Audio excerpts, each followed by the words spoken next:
34 বছরের বাম সাম্রাজ্য পতন হলো 2011 সালে। পরবর্তী ক্ষেত্রে সাংগঠনিক শক্তি কমলো, একটু একটু করে দুর্বল হলো বাম।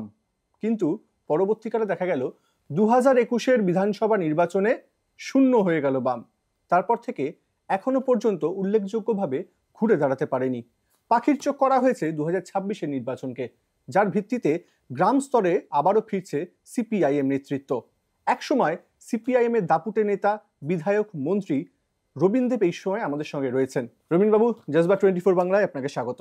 রবীনবাবু, প্রথমেই যে প্রশ্নটা রাখবো, আপনার যে রাজনৈতিক জীবন সেটা শুরুটা কিভাবে হয়েছিল? মানে সেই সময় বঙ্গীয় রাজনীতির পরিবেশটা কিরকম ছিল?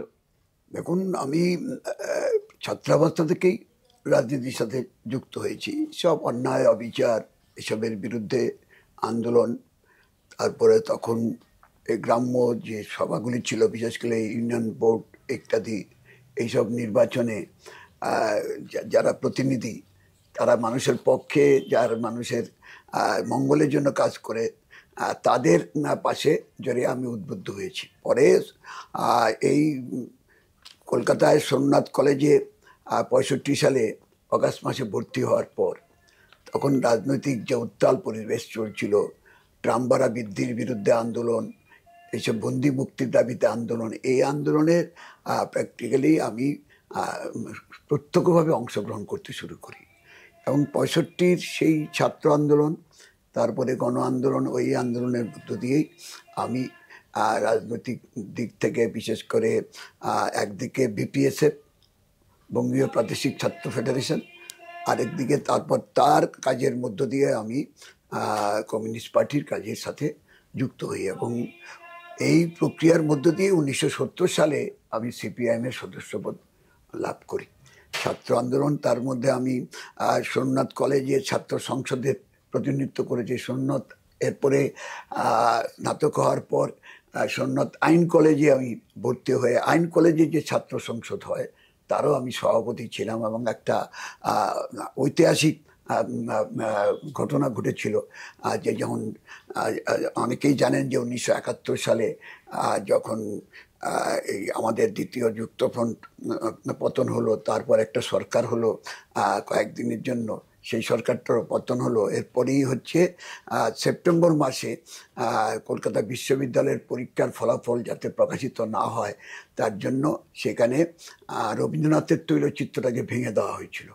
কারণটা ছিল যে একজন সাংসদ পরীক্ষা দিয়েছিল, সে খবর পেয়েছিল আগাম যে পরীক্ষায় ফেল করেছে, সেই জন্য পরীক্ষা রেজাল্ট যাতে ভণ্ডুল, আগে পরীক্ষা ভণ্ডুল করার চেষ্টা করেছে, তারপরে যখন রেজাল্ট বেরোবে, যখন ফেল করবে, তখন তার ওই তৈলচিত্রটাই ভেঙে দেয়।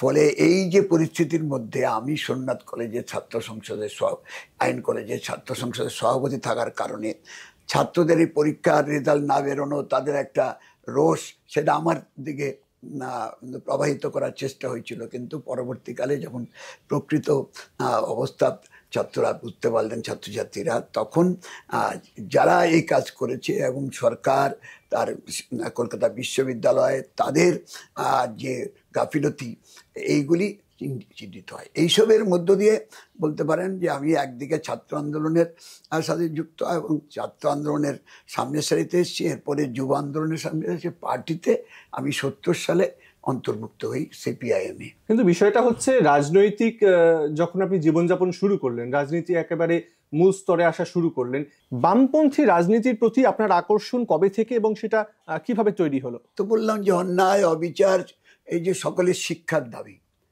কারা করেছে বলুন? সকলের শিক্ষা, সকলের কাজ, কাজ সাপেক্ষে বেকার ভাতা, এগুলি কারা? সমস্ত অংশকে মানুষকে ঐক্যবদ্ধ করতে হবে, জাত পাত, ধর্ম, বর্ণ, সম্প্রদায়, আঞ্চলিকতা নির্বিশেষে। এগুলি কোন পার্টি বলছে, কোন শক্তি বলছে? এটা বামপন্থা। আর তখন আমার একটা কবিতা খুব মনে নাড়া দিয়েছিল, সেটা ব্রিটিশ আমলের কবিতা লিখেছিলেন কাস্তে কবি দীনেশ দাস। দক্ষিণ দিক যত ইঙ্গিত দিক, দক্ষিণ হাওয়ার দিক যত হাতছানি, ও পথে হবে জানি রাহা জানি। উল্টো সড়কে চলো ঠিক নির্ভীক, দক্ষিণ পথে মিলেও যদি দক্ষিণা, ভেবে থাকো সেই পথ ঠিক কিনা। বন্ধু তোমার পথ নয় দক্ষিণে, বাম পথ নিও চিনে। সুতরাং এই কবিতা আর অভিজ্ঞতা, জীবন, মানুষের পাশে থাকা, মানুষ থেকে শিক্ষা নেওয়া, এই সবটার মধ্য দিয়ে বামপন্থার রক্তে মাংসে মিশে যায়। ছাত্র রাজনীতি থেকে রাজনৈতিক জীবন শুরু, পরবর্তীকালে একেবারে রাজনীতির মূল মঞ্চে, অভিজ্ঞতাটা কেমন ছিল? তো বললাম তো, এক একটা স্তরে এক একটা ছাত্র আন্দোলন যখন করেছি, একটা যুব আন্দোলন করেছি, পাড়ায় যখন অন্যায় অবিচারের বিরুদ্ধে আছি, যখন অধিকার হরণ হচ্ছে, অধিকার রক্ষার জন্য আন্দোলন করেছি, তো এক একটা সময় এক একটা অভিজ্ঞতা।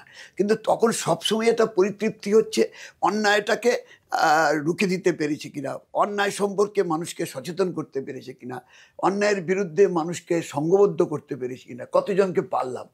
এক একটা ফেজে এক এক রকম অভিজ্ঞতা এবং শিক্ষা, এটাও বলতে পারে। প্রতিটা স্তরেই হচ্ছে শিক্ষা, শিক্ষা, শিক্ষা, মানুষ থেকে শিক্ষা নেওয়া। আমি একটা রাজনৈতিক কর্মকাণ্ড, আমি ছাত্র ফেডারেশনের কর্মসূচি নিয়ে গেছি, ছাত্ররা অ্যাকসেপ্ট করেছে কিনা, কোন কোন বিষয়গুলি অ্যাকসেপ্ট করলো, কোন কোন বিষয়গুলি প্রশ্ন করলো, সেই প্রশ্নের উত্তর দিতে পারলাম কিনা, এবং সেই ছাত্ররা যারা আমাকে তীক্ষ্ণ প্রশ্ন করেছিল তাকে আমি সেইভাবে সন্তুষ্ট করতে পারলাম কিনা, এবং এর মধ্য দিয়ে সে আমার আন্দোলন সংগ্রামের মুখী হলো কিনা, এগুলিও পুঙ্খানুপুঙ্খভাবে রাজনৈতিক কর্মী হিসাবে বিশ্লেষণ। এবং এটা হচ্ছে সবসময় অভিজ্ঞতা সঞ্চয়, যেটা আপনি বললেন। এখন এটা অভিজ্ঞতা হয়তো সবটা মিলবে না, কারণ এখন মিডিয়া থেকে শুরু করে নানা বিজ্ঞান প্রযুক্তির অগ্রগতিতে মানুষের সাথে যোগাযোগের অনেক মাধ্যম হয়ে গেছে। আগে ছিল face to face, man to man. এই জায়গায় মানুষের সাথে কথা বলতে হবে, কোন প্রশ্ন জিজ্ঞাসা থাকলে তার কাছে গিয়ে উত্তর দিতে হবে, তার মুখোমুখি হতে হবে, মুখোমুখি হওয়া। এটা আমি ছোটবেলায় একটা পড়েছিলাম, face to face with a man eating tiger. এটা আমাদের একটা সাবজেক্ট ছিল গালিবাস ট্রাভেলসে, face to face with a man eating tiger. তাহলে বুঝতে মানুষ খেকো একটা বাঘের মুখোমুখি হওয়া। তো এরকম হচ্ছে যারা সমালোচক, যারা প্রতিপক্ষ, যারা অন্য চিন্তা ভাবনা করে, এই ধরনের মানুষের মুখোমুখি থেকে তার মুখোমুখি হওয়া, আক্রমণের মুখোমুখি হওয়া এবং সেই আক্রমণ প্রতিহত করে এগিয়ে যাওয়া, এইগুলি হচ্ছে একটা অভিজ্ঞতা। সেই অভিজ্ঞতা এখন সবটা, কিন্তু তখন এখন নতুন ধরনের বিজ্ঞান প্রযুক্তির অগ্রগতি যখন নানা মাধ্যমে এসছে, তখন আপনাকে আবার সেই অস্ত্রগুলিকেও শান দিতে হবে, সেই অস্ত্রগুলিকেও আপনাকে আয়ত্ত করতে হবে, সেই অস্ত্রগুলিকেও ব্যবহার করে মানুষের বিপক্ষে যা, মনে করুন যদি বেকারি বাড়ায় যে ব্যবস্থা, যে ঘোষণা, যে সিদ্ধান্ত, আপনি বেকারি বৃদ্ধির বিরুদ্ধে যদি আন্দোলন করেন, তাহলে ওই সিদ্ধান্তের বিরুদ্ধে আপনাকে মানুষ জনমত তৈরি করতে হবে। আমি প্রতিবাদ করলেই হবে না। কেউ কেউ এই যে আমিত্ব চলে আসছে, আমি মানে এই একটাই পোস্ট, বাকিগুলি ল্যাম্প পোস্ট। সেটা কি সিপিআইএম এর রয়েছে? না, এটা বললাম, আমি যেই সংগঠনে কাজ করে এসেছি, আমি ছাত্র ফেডারেশন করেছি, আমি পরবর্তীকালে গণতান্ত্রিক যুব ফেডারেশন, যা 68 সালে তৈরি হলো কলকাতায়, 67 সালে তৈরি হলো কলকাতায়, এবং রাজ্যে 68 সালে 9 জুন তৈরি হলো, যার সভাপতি ছিলেন দীনেশ মজুমদার, যার সম্পাদক ছিলেন বুদ্ধদেব ভট্টাচার্য। ওই সংগঠন করে এসেছি, ওই সংগঠনের মধ্যেই গণতান্ত্রিক, আর কোনো যুব সংগঠনের গণতান্ত্রিক নাম নেই। পরবর্তীকালে ডিওয়াইও বলে একটা ওই এসওসি সংগঠন আছে, তারা করেছে ডেমোক্রেটিক। আর নাহলে দেখুন সব সংগঠনের নামটা কার? গণতান্ত্রিক যুব ফেডারেশন। এই গণতন্ত্রটা চর্চা কত না, এই যেটা আপনি বললেন, গণতন্ত্র মানে বহুত্ববাদ, গণতন্ত্র মানে বহু মতকে আপনাকে শুনতে হবে, তার বিতর্ক করতে হবে, তারপরে সিদ্ধান্তে পৌঁছতে হবে, এই হচ্ছে গণতন্ত্র।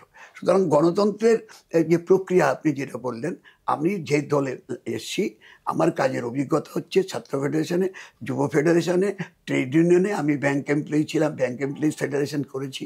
আমি পরবর্তীকালে আমাদের মেডিকেল অ্যান্ড সেলস রিপ্রেজেন্টেটিভ ইউনিয়নের রাজ্যের সভাপতি ছিলাম, অল ইন্ডিয়া কমিটির মেম্বার ছিলাম, ইউনিয়ন করেছি। তাতে আমরা দেখেছি মেম্বারদের তাদের অন্তর্ভুক্ত করা হয়, তারপর তাদের দাবি দাওয়া নিয়ে আলোচনা করা হয়, তাদেরও খুব দাবি সনদ তৈরি হয়, অনেক দাবি আদায় হয়, অনেকগুলি আদায় হয় না, যেগুলি আদায় হচ্ছে না তাদের ক্ষোভ থাকে যায়।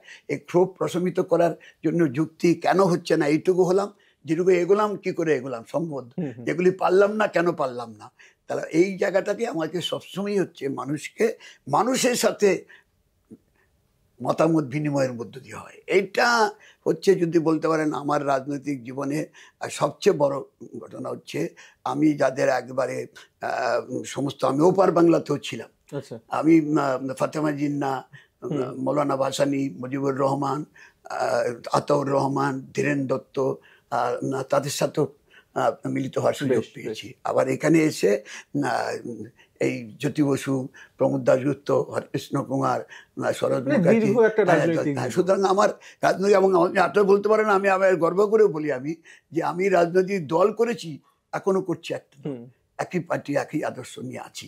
কিন্তু আমি প্রত্যেক রাজনৈতিক দল যারা সাংবিধানিক নিয়ম এনে কাজকর্ম করে তাদের সাথে আমি আমার যোগাযোগ, তাদের সাথে মত বিনিময় করা, এটা আমার একটা বলতে পারেন বাড়তি পাওনা।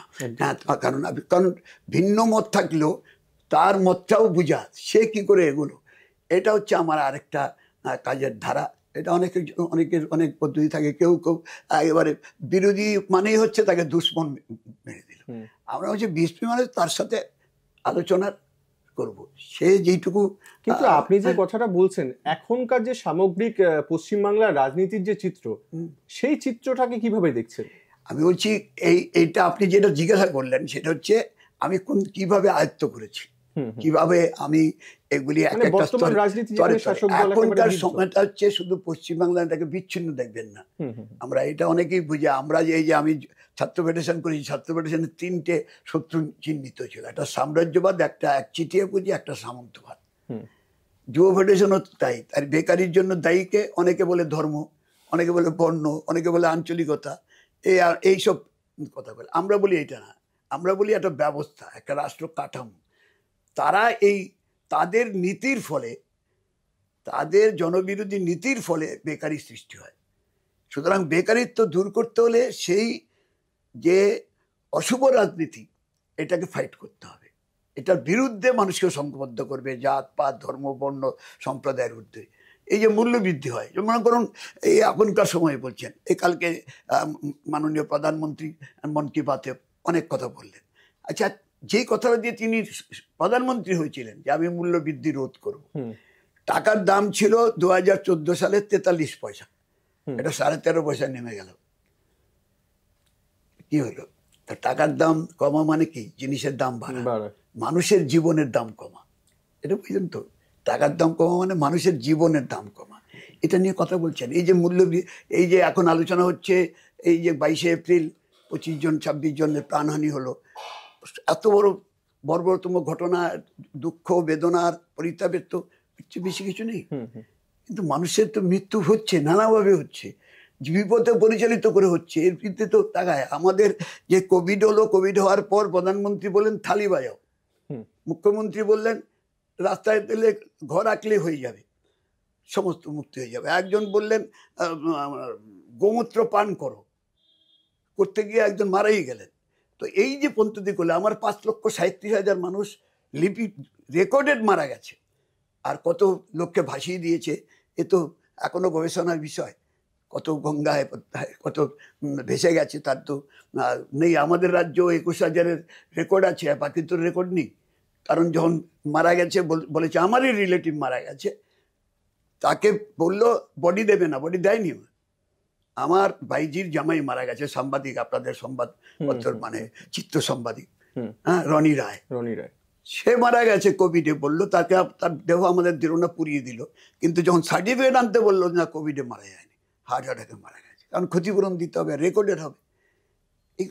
এইগুলি তো হয়েছে। এত কিছুর হওয়ার পর এইগুলি যে প্রতিবাদ যদি করি, তাহলে প্রতিবাদ করা, এই প্রতিবাদ করলেই হচ্ছে সরকারের বিরোধিতা করলেই রাষ্ট্রদ্রোহী, এটা তো নয়।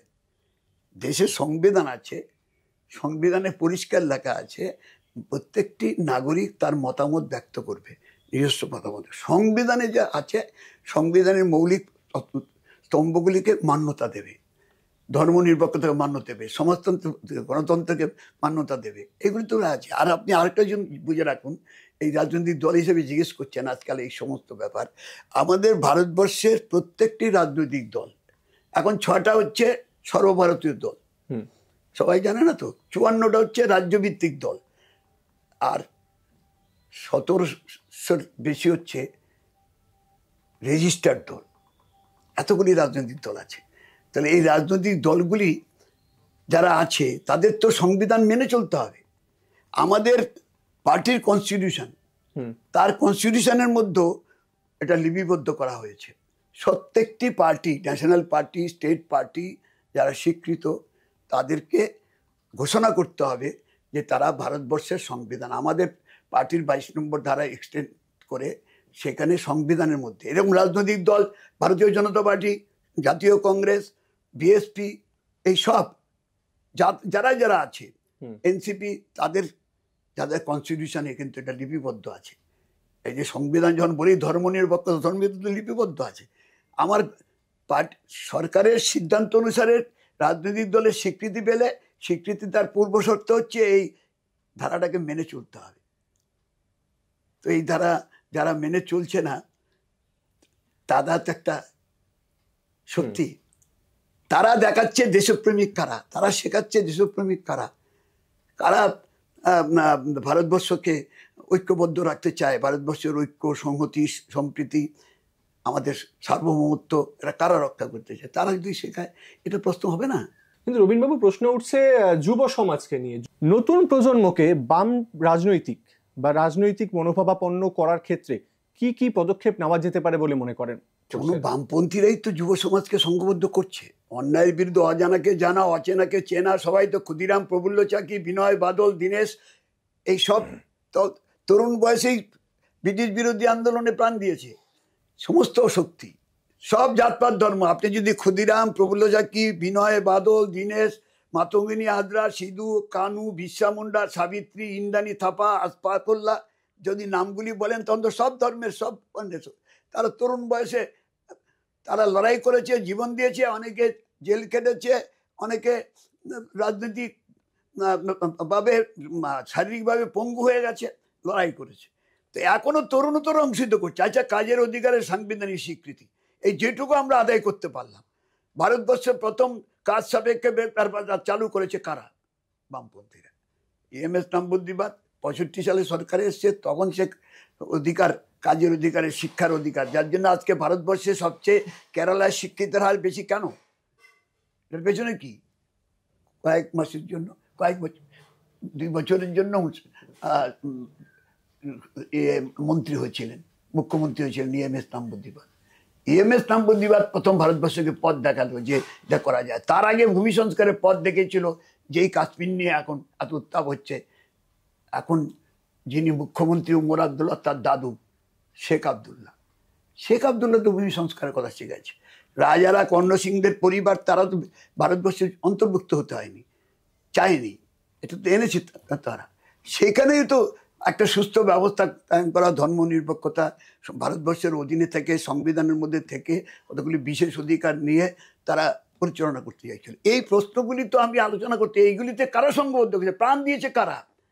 এই যে ইউসুফ তারিক আমি এখন CPIM এর কেন্দ্রীয় কমিটির সদস্য, বারবার বিধায়ক হচ্ছে, এখনো বিধায়ক, এখনো হুমকির মুখে আছেন। এই কয়েকদিন কথা বলতে দেয়নি। এর আগে যখন 2019-এর 5ই আগস্টে যখন 370 বিলোপ হলো, তারপর তাদের বাড়িতে আটকে রেখেছে, আর মামলা করলো আমাদের প্রয়াত সীতারাম ইয়েচুরি। তারপরে গিয়ে দেখা করছে, সীতারাম ইয়েচুরিকে দেখা করতে দেয়নি, তারপরে সুপ্রিম কোর্টের অর্ডার নিয়ে গিয়ে দেখা করেছিলেন। তো তারা তো, শেখ আব্বাস এখন হচ্ছে আমাদের পার্টির সেক্রেটারি, তারাই তো এই 22 তারিখের ঘটনার পর রাস্তায় নেমে মিছিল করলো এই জঙ্গিদের বিরুদ্ধে, ব্যবস্থা নেওয়া হোক। কিন্তু জঙ্গিদের বিরুদ্ধে ব্যবস্থা নেওয়া হোক, এই ইয়াঙ্গার সেকশন আমাদের রাজ্যে, সারা দেশে 80 সালে DYFI গঠিত হওয়ার পর সারা দেশে কাজ সাপেক্ষে বেতন ভাতা চালু এবং কাজ পাওয়ার অধিকারকে সাংবিধানিক স্বীকৃতির দাবিতে, সকলের কাজ শিক্ষার দাবিতে 15ই সেপ্টেম্বর 1981 বোট ক্লাবে যে জমায়েত হয়েছিল ইয়াঙ্গারদের, এবং সেই সব নাড়াচাড়া পড়েছিল সারা ভারতবর্ষ মানুষকে। না জাতপাত, ধর্ম, বর্ণ, আমরা যুবরা যদি ঐক্যবদ্ধ হই, শ্রমিকদের পাশে, কৃষকদের পাশে, কর্মচারীদের পাশে, শিক্ষকদের পাশে, যুব একটা বয়স। কিন্তু সেই যুব সমাজ কি এখন প্রাসঙ্গিক? আচ্ছা, প্রাসঙ্গিক নাহলে ব্রিগেডে 7ই জানুয়ারি কোন সংগঠন, ব্রিগেডের একটা যুব সংগঠন 1987 সালের 23শে জানুয়ারি প্রথম যুব ফেডারেশন, ভারতের গণতান্ত্রিক যুব ফেডারেশন পশ্চিমবঙ্গ রাজ্য কমিটি এককভাবে ব্রিগেডে সমাবেশ করে। আবার 7ই জানুয়ারি 2024-এ ব্রিগেডে সমাবেশ করেছে যুব ফেডারেশন, মীনাক্ষী মুখার্জি, ধ্রুবজ্যোতি শাহ, কলতান দাশগুপ্ত তাদের নেতৃত্বে।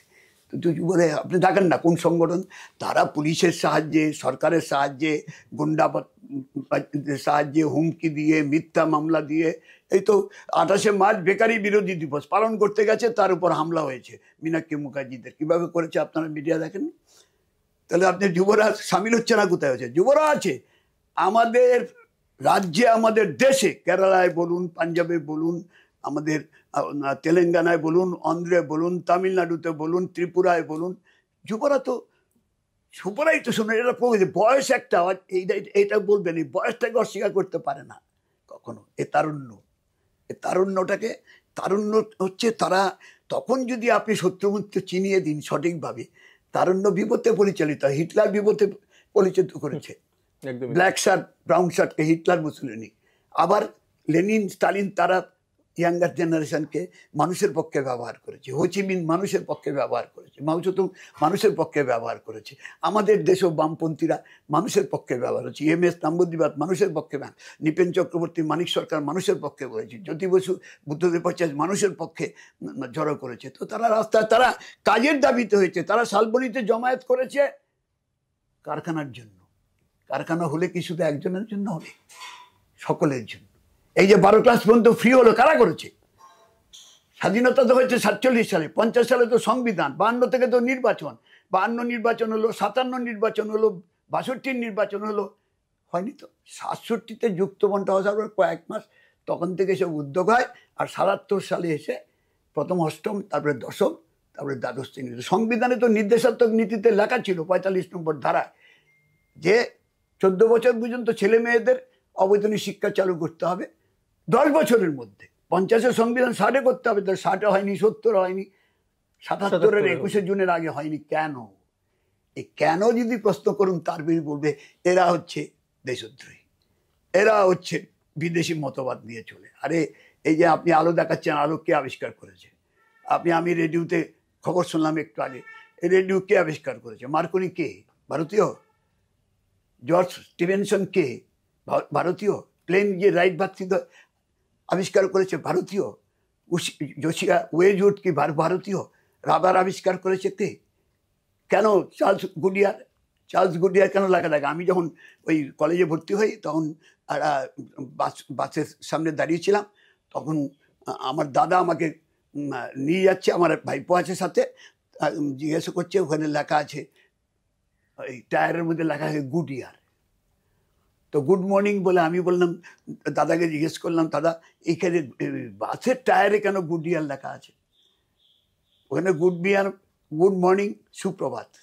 তাহলে গুডিয়ার মানে সুবর্ষ। বলে না রে, চার্লস গুডিয়ার রাবার আবিষ্কার করেছিল, তারপর থেকে যখন এই গুডিয়ারটাকে এটা একটা সিম্বল হয়ে গেছে। তো গুডিয়ার কে? ভারতীয়। আপনি কি বিজ্ঞান যা আবিষ্কার করেছে, বিজ্ঞানের কোনো স্থানকাল পাত্র থাকে? বিজ্ঞানের বিরোধিতা করে হচ্ছে দক্ষিণপন্থীরা। তাই কাছ থেকে কবি দীনেশ দাস লিখে গেছে, বিজ্ঞানকে সবসময় হচ্ছে অস্বীকার করে। কিন্তু আবার যখন বিপদে পড়ে, যখন চাঁদে মানুষ যায় বা এইসব আমাদের হলো উইলিয়াম যখন বেরিয়ে এলো, তখন তার জন্য প্রশংসা করে। কালকেও বলেছেন আমাদের এরা বিজ্ঞানের করছে, তুমি বিজ্ঞানের পক্ষে, তাহলে তুমি থালি বাজাবার কথা বললে কেন? আমরা বললাম অর্থ দাও, মানুষের পাশে দাঁড়াও, চিকিৎসার পরিকাঠামোকে মজবুত করো। ওটা না করে ওইদিকে গেলে কেন? ওইদিকে করে মানুষকে ভুলিয়ে রাখে। কি বলেছিল? আমি বলছি 18 দিনের মধ্যে সরে যাবে, শুনলো না তো। এই 5,37,000, এখন 26 জনের জন্য আঙুল দেখাচ্ছেন, এর আগে পুলওয়ামার জন্য আঙুল দেখাচ্ছেন, কিন্তু 5,37,000 যে প্রাণ গেল তাদের জন্য আঙুল দেখাবে কে? প্রশ্ন তো এখানে চলে আসবে না। একটা কথায় কথা আসে, যুক্তি জানে, যুক্তি তো আরেকটা যুক্তি টানবে, আসবে পাল্টা। সুতরাং আমাদের, আপনি যে কথা বলছেন, ইয়াঙ্গার সেকশন টিল নাও, আপনি আজকে বলুন যা অন্যায়ের বিরুদ্ধে আন্দোলন কারা করছে? বিভেদের জন্য করছে। একদল রামনবমী, হনুমান জয়ন্তী সেই নিয়ে নামিয়ে দিচ্ছে, আরেক দল সব চুরি চামারি, বালি পাচার, গরু পাচার, চাকরি বিক্রি, নিয়োগের দুর্নীতি, সব ওইগুলিতে আছে। তাহলে এটা হতে পারে বাম আমলে দুর্নীতি হয়নি? এই বাম দুর্নীতি হয়েছে, স্বীকার করছেন। শুনুন, দুর্নীতি এটা ব্যবস্থা তো কাঠামো। বামফ্রন্ট সরকারটা কি একটা পশ্চিমবাংলায় প্রজাতান্ত্রিক সরকার ছিল? রিপাবলিক অফ বেঙ্গল ছিল। এটা তো কেন্দ্রের অধীনে ছিল। 77 সালে সরকার এসছে 21শে জুন, তখন প্রধানমন্ত্রী কে ছিল মনে নেই আপনার? মোরারজি দেশাই ছিল।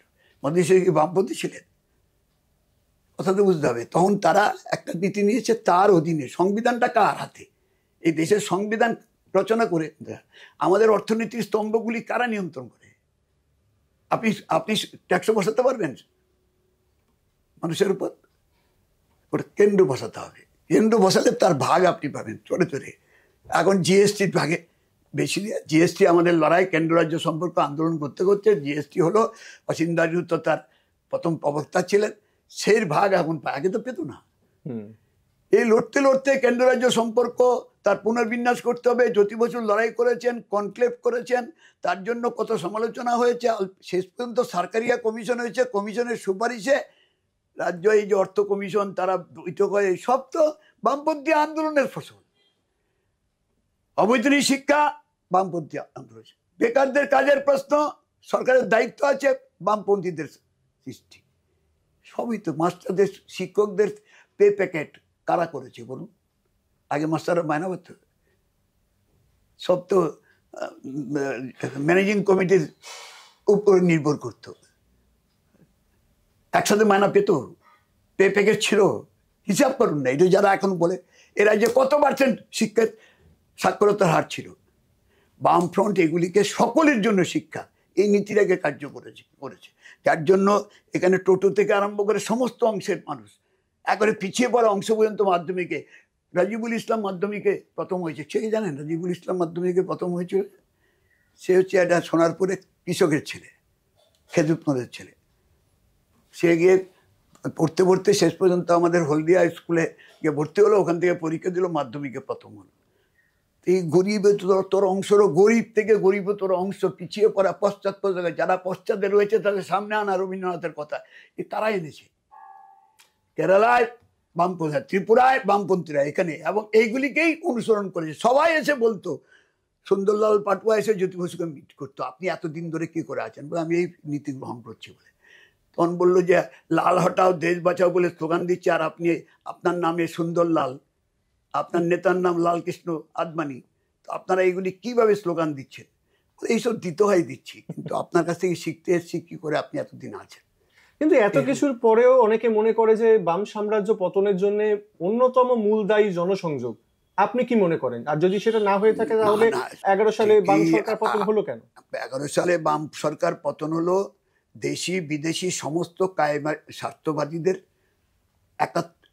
এক হয়ে এই যে গড়ার সৃষ্টির যে প্রক্রিয়া, এটাকে স্তব্ধ করার যে কৌশল ষড়যন্ত্র করেছিল, এর বিরুদ্ধে আমরা সমস্ত শক্তিকে সমবেত করতে পারিনি। এটা আমাদের দুর্বলতা। কিন্তু উল্টো দিক থেকে দেখুন, আপনি দেখুন না, আচ্ছা আপনাকে এটা মনে রাখতে হবে, আপনারা যদি মিডিয়ার প্রতিনিধি হিসাবে, যে 2000 সালের 27শে জুলাই সুজপুরে একটা ঘটনা ঘটেছিল। সেটা দেশের আভ্যন্তরীণ ব্যাপার। তখন অটল বিহারী বাজপেয়ী দেশের প্রধানমন্ত্রী ছিলেন। তো সেইখানে আমেরিকান রাষ্ট্রদূত সরাসরি ওখানে চলে গেল কেন? এবার এটার প্রতিবাদ করার ফলে ডেভিড ম্যালফোর্ড বুদ্ধদেব ভট্টাচার্যকে হুমকি দিল কেন? আবার অটল বিহারী বাজপেয়ী যখন তাদের ধমক দিল যে আপনি তো যেতে পারেন না, আপনি একজন কূটনীতিবিদ, আপনি একটা রাজ্যের একটা ঘটনাকে সরাসরি কেন্দ্রের অনুমতি না নিয়ে কি করে চলে গেলেন? কথাগুলি বুঝতে হবে। তারা পরিকল্পিত। ডেভিড ম্যালফোর্ড বলেছিলেন, বুদ্ধদেব ভট্টাচার্য যখন বলেছিলেন বিদেশি শক্তির মাথা ভেঙে দেবো, তো তিনি বলেছিলেন যে আমি শিক্ষা দেব। সমস্ত শক্তিকে ঐক্যবদ্ধ করে, উদাহরণ তাদের কাছে হাতিয়ার নিল সিঙ্গুরের কারখানা আর নন্দীগ্রামের প্রকল্প, এগুলিকে দিয়ে মানুষকে ভুল বুঝিয়ে করেছে। আজকে তো দেখেছেন, যখন 2021 সালে বিধানসভা নির্বাচন হলো, মমতা ব্যানার্জির বিরুদ্ধে নন্দীগ্রামে শুভেন্দু অধিকারী প্রার্থী হলো, মমতা ব্যানার্জি কি বললেন? যে 2007 সালের 14ই জানুয়ারি নন্দীগ্রামে যা ঘটনা ঘটেছিল এগুলি সিপিআইএম করেছে হচ্ছে অধিকারী পরিবার। আর অধিকারী পরিবারের পক্ষে শিশির অধিকারী কি জবাব দিয়েছিল মনে আছে তো? একদমই তাই। হ্যাঁ, যা করেছি আপনার নির্দেশে করেছি। একদমই তাই। তাহলে যখন এই পরিস্থিতি, বললাম সত্য একদিন প্রকাশ হবে, এই ক্রমশ প্রকাশ্যমান, এইখানেই মুকুল রায় গিয়ে এসে বলেছিল, যেভাবে যখন বিজেপিতে যোগ দিল, ও গিয়ে বলেছিল কিভাবে না সিঙ্গুরটাকে ধ্বংস করলো, মুখের গ্রাস কেড়ে নিল বেকার যুবকদের। তো আক্ষেপ করছে, শুভেন্দু অধিকারীও বলছে এখন, কিন্তু সেই শুভেন্দু অধিকারী তো ওখানে ছিল। এই শুভেন্দু অধিকারী এখন যে তৃণমূলের বিরুদ্ধে হইচই করছে, দল বদল, এই যে এই দল থেকে বামফ্রন্ট 34 বছর সরকার চালিয়েছে, জ্যোতি বসু 23.5 বছর, 10.5 বছর বুদ্ধদেব ভট্টাচার্য। আপনি বলুন কোনো দলকে ভাঙিয়েছে বিরোধীদের? আর এ তো যেই দলের সাথে অ্যালায়েন্স করছে সেই দলকে ভাঙিয়ে নিয়েছে। এই যে সিদ্দিকুল্লাহ, এই যে গিয়ে গন্ডগোল করলো মুর্শিদাবাদে, সিদ্দিকুল্লাহ কোন দলে? একটা লোক দুটো দল করতে পারে একসাথে, তার নেত্রীকে মমতা ব্যানার্জি।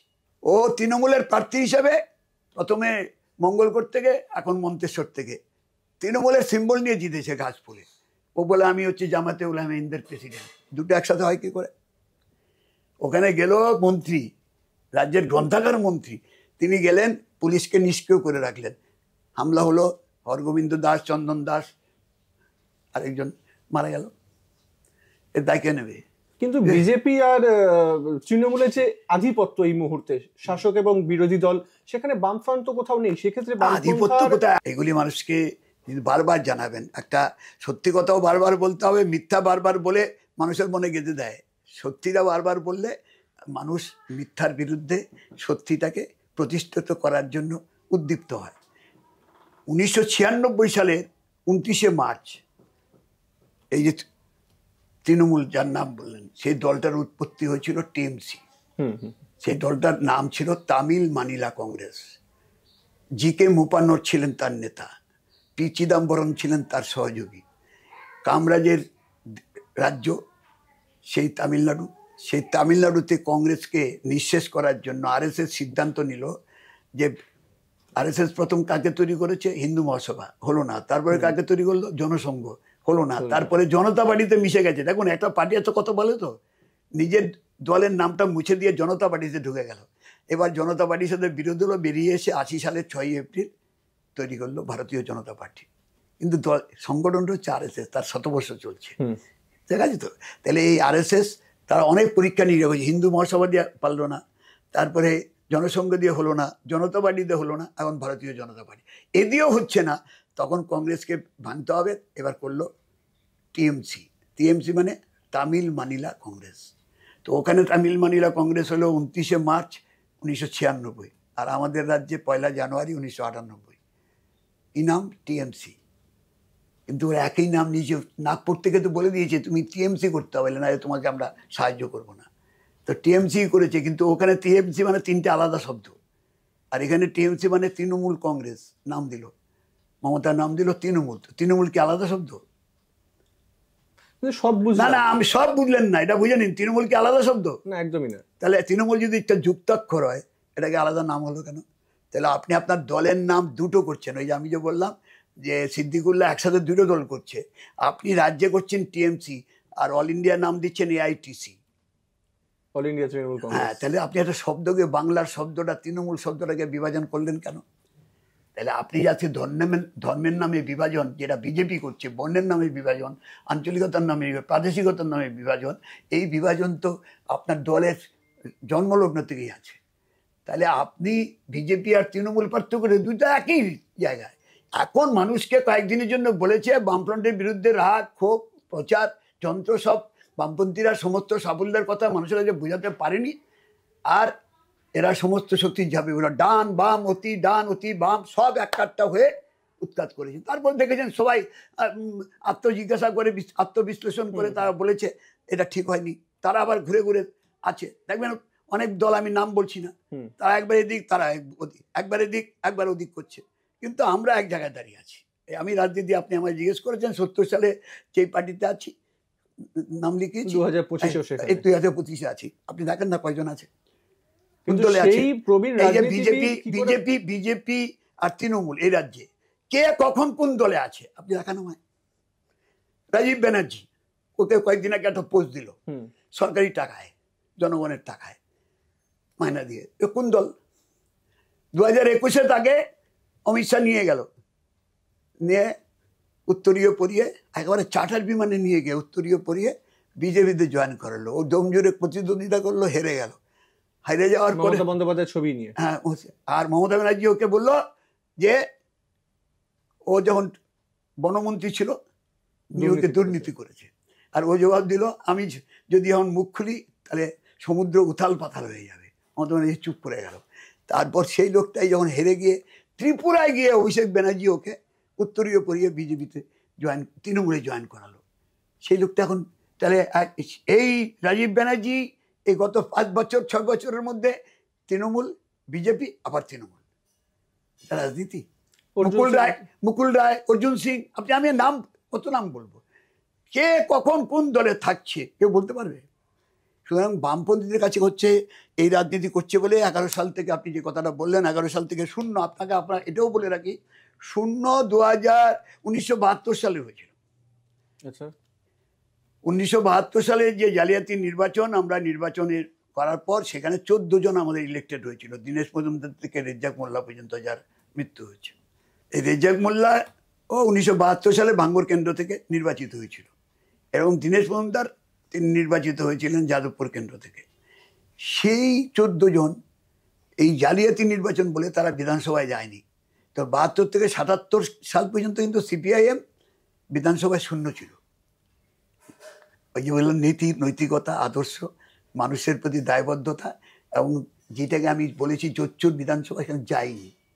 আর 77 সালে সেই জ্যোতি বসু 178 জন, শুধু সিপিআইএমের 178 জন বিধায়কের নেতা হিসাবে 21শে জুন মুখ্যমন্ত্রী হিসাবে শপথ নিলেন। তাহলে 2021 থেকে 2026-এর যে ডিউরেশন, সেই 77-এর পুনরাবৃত্তি হবে বলে মনে করছেন? আমি পুনরাবৃত্তি হবে কিনা সবসময়, কিন্তু ইতিহাস সবসময় রিপিট ইটসেলফ, কিন্তু সেটা করার মতো নেতা বা নেত্রী এই মুহূর্তে রয়েছে? আমাদের নেতা নেত্রী কিন্তু আন্দোলন সংগ্রাম থেকে নেতা নেত্রী তৈরি হয়। এই যে মেয়েটা বক্তৃতা দিল, সবাই ছবি ছেপেছেন সব কাগজে, বন্যা টুডু, আপনি চিনতেন? না, আমি চিনতাম না। হ্যাঁ, আমি ওর স্বামী আর ওর সাথে যুব আন্দোলন করেছি। দেবলীনা হেমব্রমকে চিনতেন আগে? না। তো দেবলীনা আন্দোলন থেকে নেতা হয়। একদমই। উপেন কিস্কুকে চিনতেন? আন্দোলন থেকে নেতা হয়। আমাদের এই ধ্রুবজ্যোতি সাহাকে চিনতেন? মীনাক্ষী মুখার্জিকে 2017 সালের আগে কেউ চিনত? আপনি বলেন, আপনি নাম শুনেছেন? 2017-16 সালের আগে যুব ফেডারেশন সেক্রেটারি হওয়ার আগে, আন্দোলন করার আগে চিনতেন? আন্দোলন থেকে নেতা নেত্রী হয়।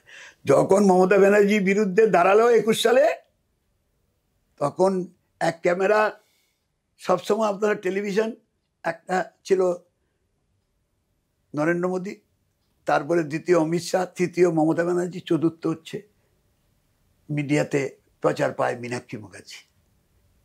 ওই যে জানেন, এই ঘন্টা 2-1 অভিজ্ঞতায় বুড়ো হয়ে গেলাম। শরৎচন্দ্র লিখেছিলেন অবাগী স্বর্গে। আন্দোলন সংগ্রামের অভিজ্ঞতায় নেতা নেত্রীকে মানুষ তারা কাছে টেনে নেয়, বললেন তো আপন করে নেয়।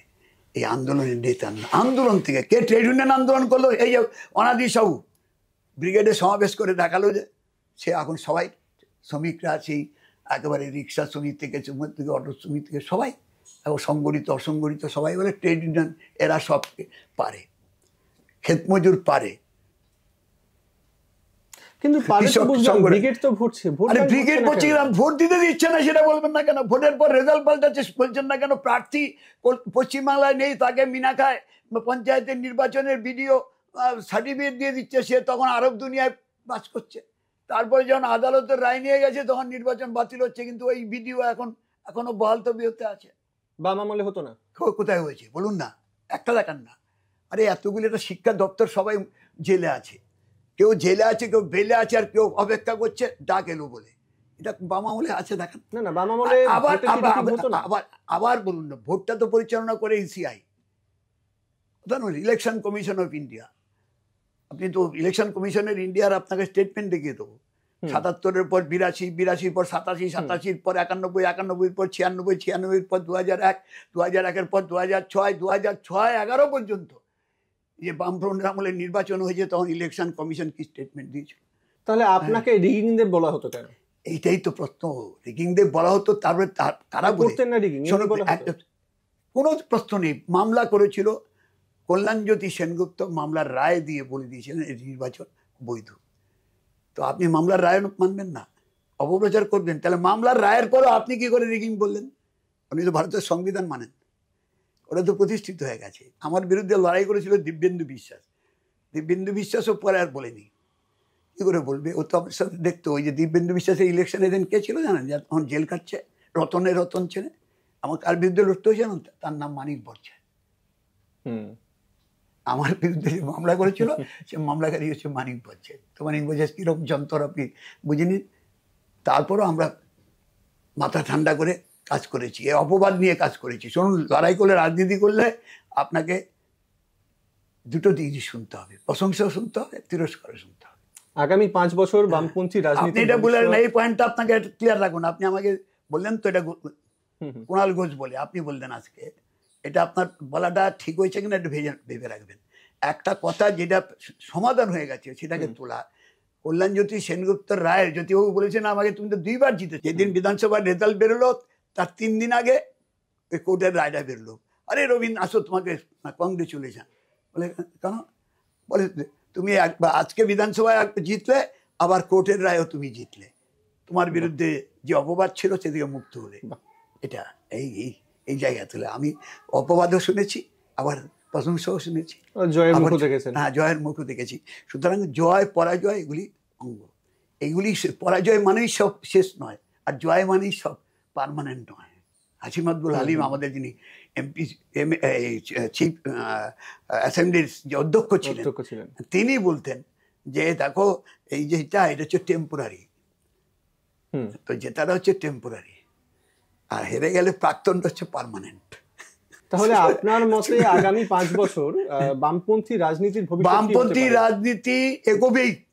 বেকারি, অশিক্ষা, অনাহার, মানুষের মধ্যে ভেদাভেদ থাকবে, এর বিরুদ্ধে মানুষ লড়বে। কৃষকের ফসলের ন্যায্য দামের জন্য, ক্ষেত মজুরের মজুরির জন্য, অসংগঠিত সংগঠিত শ্রমিকদের অধিকারের জন্য, শ্রম আইনকে মজবুত করার দাবিতে এই লড়াই চলবে। শিক্ষকদের আন্দোলন চলবে, শিক্ষক কর্মীদের আন্দোলন চলবে, ছাত্রদের সকলের শিক্ষার দাবিতে আন্দোলন চলবে, যুবদের কাজ সাপেক্ষে বেকার ভাতা এবং বেকারদের কাজ, সব বেকারের কাজ, দলমত নির্বিশেষে সমস্ত অংশের মেধার ভিত্তিতে চাকরি, এই সব থাকবে। পশ্চাৎপদ অংশের জন্য রিজার্ভেশন, তার SC ST OBC মাইনরিটি, এই সব অংশকে কি করে সামনে নিয়ে আসা যায়, তারা যাতে বঞ্চিত না হতে পারে, এই জন্য লড়াই চলবে। এই লড়াইয়ের মধ্য দিয়েই মানুষ শত্রুমিত্র চিনবে, এবং যাকে আগে কিছু অপপ্রচারে বিভ্রান্ত হয়ে যারা তাকে বর্জন করেছে তাকে গ্রহণ করে। বললাম তো, শূন্য হয়েছিলাম 72-এ, আবার সেই পশ্চিমবাংলার মানুষই 77-এ 178টা আসনে জয়ী করেছে। 2011 পর্যন্ত 34 বছর সরকার চালিয়েছি, একদল নয়, কথাটা খেয়াল রাখবেন। নিরঙ্কুশ সংখ্যাগরিষ্ঠ, 178 তো নিরঙ্কুশ সংখ্যাগরিষ্ঠ, একদমই তাই। তাহলে অন্য দলগুলিকে নিলাম কেন? 6 পার্টি, 8 পার্টি, 10 পার্টি, 12 পার্টি। আর এরা কি হলো? মমতা লড়াই করলো 2011-তে যাদের নিয়ে, তারা আছে সঙ্গে, কংগ্রেসকে নিয়ে, SUC-কে নিয়ে, এইসব ওই যে সিদ্ধুগুলার পার্টি, সবাইকে নিয়ে লড়েছে। কোন দল আছে? শুধু এক দল আছে। এমনকি অসীম চ্যাটার্জিকে দিয়ে একবার লড়াই করলো। অসীম চ্যাটার্জি তৃণমূলের সিম্বল নিয়ে, মানব মুখার্জির বিরুদ্ধে, CRLI বিপ্লবী, তাকে দিয়েও লড়াই করালো তার সিম্বলে, ঘাসফুল সিম্বলে, বালিগঞ্জ বেলেঘাটায় মানবের কাছে হারলো। এটা বুঝলেন তো? এই যে মনোভাবটা, আমাদের মনোভাব হচ্ছে সমশত ফুল বিকশিত হোক, আর ওদের হচ্ছে আমি থাকবো সব নিঃশেষ হোক। এই দুই নীতির লড়াইয়ে কখনো কখনো মানুষ বিভ্রান্ত হয়। যারা বিভ্রান্ত হন তারা অপরাধী না, যারা বিভ্রান্ত করে আর বিভ্রান্ত করার জন্য যারা মদত দেয় তারা অপরাধী। যারা বিভ্রান্ত হয় তারা অপরাধী নয়, কারণ মানুষ সরল মনে চলে। সুতরাং সেই মানুষের উপর আমাদের বিশ্বাস আছে। এবং আজকে দেখুন, যেই জায়গায় কান পাতুন, তাহলে শুনতে পাবেন তৃণমূল আর বিজেপি সম্পর্কে মানুষের মতামতটা কি। আপনি ভোটের ক্ষেত্রে পাবেন না এই কারণে, আপনি দেখেছেন পঞ্চায়েতে যারা জিতেছিল তারা কোন দলে আছে? ঠিক। বিধায়ক যারা কয়েকজন জিতেছে সব কেন? 77টা তো জিতেছিল বিজেপি, আছে 77। বিজেপিতে জিতে তৃণমূলে এলো, তৃণমূলে জিতে বিজেপিতে গেল, এইসব চলছে কেন? আমাদের তো হয় না। তাহলে প্রশ্ন, আমরা করিনি। 34 বছরে এরকম ইনস্টেন্স কেউ দেখাতে পারবেনি যে অন্য দল ভাঙিয়ে এনেছি। খাই খাই খাই, সুকুমার রায়ের কবিতায় খাই খাই করো কেন? হ্যাঁ, এসো এসো হারে কেন এত এত খাই খাই কেন? আরে রাজনীতি করো, তোমার রাজনীতি ভালো হলে মানুষ গ্রহণ করবে, খারাপ হলে বর্জন করবে, যেটা ভালো সেটা মানুষের কাছে ছেড়ে দাও না। নির্বাচনী ফলাফল মানুষকে ঠিক করতে দাও, নির্বাচন কমিশন ঠিক করবে। আচ্ছা, এই মানুষের রায়, মানুষকে ভোটাধিকার প্রয়োগ, এটা হচ্ছে সবচেয়ে বড় কথা। এই অধিকার আদায়ের লড়াই চলছে এবং এই অধিকার লড়াইয়ে বামপন্থীরা, আদায়ের লড়াইয়ে বামপন্থীরা সামনের সারিতে থাকবে। নীতি আঁকড়ে থাকলে ফল পেতে দেরি লাগে, হাতে গরম না। আপনি নীতি আঁকড়ে থাকুন, আমরা বামপন্থীরা নীতি আঁকড়ে আছি। আমরা এই ব্যাপারে আমরা শিওর, নিশ্চিত যে ফল জনগণের পক্ষে থাকবে। অনেক বেশি শহুরে হয়ে গেছিল সিপিএম, এমন একটা কথা উঠেছিল। সাফল্য এই কথাটা ঠিক নয়। দেখা গেছিল যে এই যে ব্রিগেড হলো, সেই ব্রিগেডে আপনারা গ্রাম বাংলা স্তরে মন দিলেন, আপনারা বস্তি যারা ইস্যু আছে তাদেরকে জোর দিলেন, দিলেন, কৃষক সভা দিলাম। মানে আবার গ্রামে ফিরে যাওয়া 11-র পরে 2025, এতদিন সময় গ্রাম শহরের মেলবন্ধন, এটা চলে নাকি? গ্রাম থেকে গঞ্জ, গঞ্জ থেকে শহর, শহর থেকে নগর, এটাই তো প্রগতি। গ্রাম গঞ্জ, গঞ্জ শহর, শহর নগর। তো গ্রামের আগের পরিস্থিতি এখন আছে, কৃষকের হাতে জমি, তার ঘরে ফসল, তার ক্রয় ক্ষমতা বৃদ্ধি, এটা তো বামপন্থীরা করেছে। একই জমি 1959 সালে ছিল 39 লক্ষ মেট্রিক টন খাদ্যশস্য উৎপাদন হতো। হাহাকার ছিল, মাগো খাদ্য দাও, ফ্যান দাও। আর সেই একই জমিতে 1977 সালে জ্যোতি বসু মুখ্যমন্ত্রী হওয়ার পর 74 লক্ষ মেট্রিক টন থেকে 1,45,00,000 মেট্রিক টনে উন্নীত করলো। কি জাদু ছিল! কৃষকের হাতে জমি, তার ঘরে ফসল, তার ক্রয় ক্ষমতা বৃদ্ধি হলো তো। সুতরাং একটা নীতির প্রশ্ন, মানুষকে সংঘবদ্ধ করতে হবে। মানুষের এই যে গ্রাম শহর বিভেদ নয়, গ্রাম শহর ঐক্যবদ্ধ। কিন্তু গ্রাম বাংলায় তো একটা সময় আপনাদের ভোট ব্যাংক ছিল, আমার ছিল, কেড়ে নিয়েছে, মিথ্যাচার করেছে। যে আমরা জমি, বললাম তো আপনাকে, আমরা সবটা ঠেকাতে পারিনি, প্রচার করতে পারিনি। নন্দীগ্রামে বলে সাংগঠনিক ফেলিওর, বলে তো আমাদের সাংগঠনিক, আমাদের দুর্বলতা, ফেলুন নয়। হ্যাঁ, দুর্বলতা, দুর্বলতার ব্যর্থতার দুটোর পার্থক্য আছে। দুর্বল জায়গাটা গেছি না, আমি আগে বলেছি যে victory has got so many parents, defeat only অরফান। সেই জয়ের অনেক অংশীদার থাকে, জয়ী পরাজিত। সেই সাংগঠনিক শক্তি ফিরবে। হ্যাঁ, আমি বলছি তো সাংগঠনিক শক্তি ফিরছে। দেখছেন না আমাদের শাখা, এরিয়া কমিটি, জেলা কমিটি, তারপরে হচ্ছে রাজ্য কনফারেন্স এবং মহাসম্মেলন হলো মাদুরাইতে এপ্রিল মাসে 2 থেকে 6 এপ্রিল। তো আমাদের দেখছেন না শক্তি বাড়ছে। না পারলে কি সবাই এত মিডিয়া থেকে আরম্ভ করে সবাই ঝাঁপিয়ে পড়ছে কেন? সব মিডিয়ার প্রতিনিধি মাদুরাইতে গেল কেন? যদি সিপিআইএমের যদি কোনো প্রাসঙ্গিকতাই না থাকে, তাহলে সিপিআইএমকে নিয়ে এত চর্চা হচ্ছে কেন? সীতারাম ইয়েচুরি মারা যাওয়ার পর এত লোকের সমাগম হলো কেন? এত সব পত্রপত্রিকায় বিশেষ সংখ্যা বেরোলো কেন? আলোচনা কেন করলো? যদি প্রাসঙ্গিকতা, তার যদি অবদান না থাকে, মানুষের জীবনে, রক্তে মাংসে যদি তার ক্রিয়া প্রতিক্রিয়া না থাকে, এইভাবে হয়। তাহলে আমরা হচ্ছি মানুষের উপর আস্থা রাখছি। আমাদের পার্টি, নীতি, আদর্শ, কর্মী বাহিনী, তাদের উপর আমাদের আস্থা আছে। কিছু বিচ্যুত হবে, 1, 2, 3, 4টে বিচ্যুতি আছে। বিচ্যুতি বিকৃতি শেষ কথা নয়, বিচ্যুতি বিকৃতির বিরুদ্ধে নিরন্তর লড়াইও চলবে। আবার নীতি আঁকড়ে থেকে মানুষকে সঙ্গে নিয়ে এগোবে, এটাই আমাদের। এবার একটু অন্য বিষয় আসি। এতক্ষণ রাজনীতি নিয়ে কথা হলো, একটু খোলামেলা আড্ডা হোক। সেটা হচ্ছে, কোন রাজনৈতিক নেতার কথা বা কার বই এখনো আপনাকে অনুপ্রাণিত করে? শুনুন, এই প্রশ্ন আপনাকে তো বললাম যে নেতার কথা আমি আপনাকে বললাম। আমি যখন ছোটবেলায় দেখেছি, যাদের সাথে কাজ করেছি, সে অনুপ্রাণিত করেছে। তার নাম বললে আপনার এখন পছন্দ হবে না। কিন্তু আমি আবার যখন একটু বড় হয়েছি, কলেজে পড়েছি, তখন নেতৃত্ব বললাম তো আপনাকে, দীনেশ মজুমদার, বুদ্ধদেব ভট্টাচার্য, আর আগে শ্যামল চক্রবর্তী, সুভাষ চক্রবর্তী, তাদের কথা, তারা আমাদের অনুপ্রাণিত করেছে। সুতরাং ছাত্র আন্দোলনে একদল অনুপ্রাণিত করেছে, যুব আন্দোলনে অনুপ্রাণিত করেছে, আবার মনোরঞ্জন রায়, মোহাম্মদ ইসমাইল, তারা ট্রেড ইউনিয়ন আন্দোলনে অনুপ্রাণিত করেছে। একই সময় ব্যাংক কর্মচারী আন্দোলনে শান্তিরঞ্জন বল, শান্তি বর্ধন, আশিস সেন, নরেশ পাল, নরেশ দাস, তারা অনুপ্রাণিত করেছে। আবার মেডিকেল রিপ্রেজেন্টেটিভ আন্দোলনে একদল অনুপ্রাণিত করেছে, জ্ঞানশঙ্কর মজুমদার থেকে শুরু করে এইসব যারা আছে, বাসব রায়চৌধুরী, তারা অনুপ্রাণিত করেছে। সুতরাং এক এক সময় এক একটা। ট্রেড ইউনিয়ন আন্দোলন করেছি তখন একরকম, ব্যাংক কর্মচারী আন্দোলন একরকম। সুতরাং অনুপ্রাণ প্রেরক হচ্ছে নীতি। আর আমি আপনাকে বলছি, সবচেয়ে অনুপ্রেরণা হচ্ছে আমার বৈজ্ঞানিক সমাজতন্ত্রের মতবাদ। এটা যে এটাকে পৃষ্ঠপোষকতা করেছে এবং যে এটাকে নিয়ে কাজ করেছে, কথায় নয় কাজে, কথায় এবং কাজে মিল রেখেছে, সেই আমার সামনে অনুপ্রেরণা। রবীনবাবু, আপনার ব্যক্তিগত জীবনের এমন কোন বিষয় রয়েছে যেটা আপনার রাজনৈতিক জীবনেও প্রভাব ফেলেছে বলে মনে করেন? আমি তো বললাম মানুষের পাশে দাঁড়ানোটা। আমি ক্লাস 5-এ পড়ি, তখন ইউনিয়ন বোর্ডের ইলেকশনে পোলিং এজেন্ট ছিলাম। এটা শুনলে আপনার অবাক লাগবে। ক্লাস 5-এ? 5-এ আমার বাবা পোলিং এজেন্ট ছিলেন। আমি অসুস্থ, বাবা বললেন আমার ছেলে যাবে। তখন মুর্শিদ আলী তিনি ক্যান্ডিডেট ছিলেন, তাকে বললো আমার ছেলে থাকবে। 1022টা ভোটার আমাকে মুখস্থ ছিল, বুঝলেন। সুতরাং আমার এখন যদি বলেন ওই ইউনিয়ন বোর্ডের ইলেকশন, আর তার প্রিসাইডিং অফিসার ছিলেন তোফাজ্জল হোসেন, তিনি আমার মাস্টারমশাই ছিলেন।